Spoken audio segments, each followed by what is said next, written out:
تو اس نے ایسے بڑی حیرت سے دیکھا کہ یہ عرب ہو کہ ایسی بات کر رہا ہے کہ اس بکری سے دودھ نکال لوں. تو وہ کہنے لگی یہ تو بن بیاہی ہے، اس کا تو ویسے بھی اس کے جسم پر بوٹی نہیں ہے، اس سے ایک قطرہ بھی کوئی نہیں. کہا ماں جی آپ اجازت دیں. کہا لگا ٹھیک ہے. تو وہ آپ کو غور سے دیکھنے لگی، چونکہ انہونی بات ہو رہی تھی.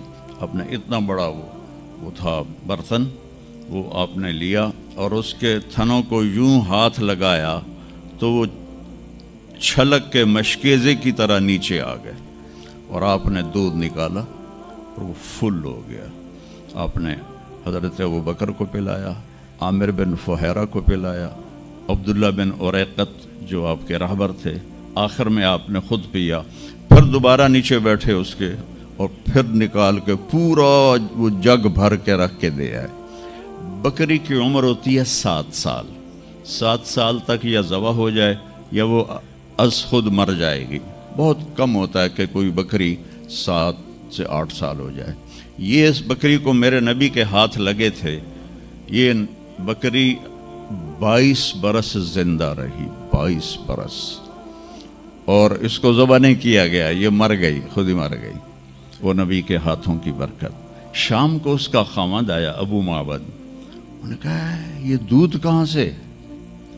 تو ام معبد کہنے لگی اس بکری سے. پاگل ہو گئی ہیں، یہ بکری دودھ دے سکتی ہے؟ اس نے کہا میں بھی یہ سمجھی آئی نہیں دین دی، پر کوئی جادوگر آیا ہے، وہ ہاتھاں دی کرامت آئی ہے، جگ بھریا پیا. کہنے لگا ان عتیلی، مجھے اس کی صورت بتا وہ کیسا تھا. مجھے لگتا ہے یہ وہ قریشی ہے جس کی خبر مشہور ہو گئی ہے کہ وہ مکہ چھوڑ کے مدینے جا رہا ہے. تو اب وہ بولی، ترجمہ بعد میں کروں گا، آپ الفاظ کا ردم اور اس میں جو موسیقی ہے اس کو آپ تھوڑا محسوس کیجئے گا.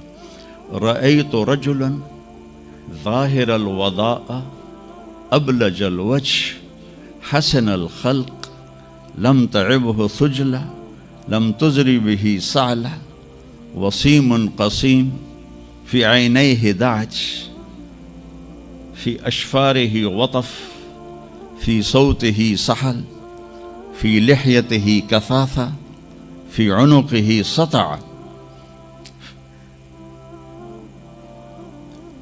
اذا تکلم علاہ البہا واذا سکت علاہ الوقار من انفسکم.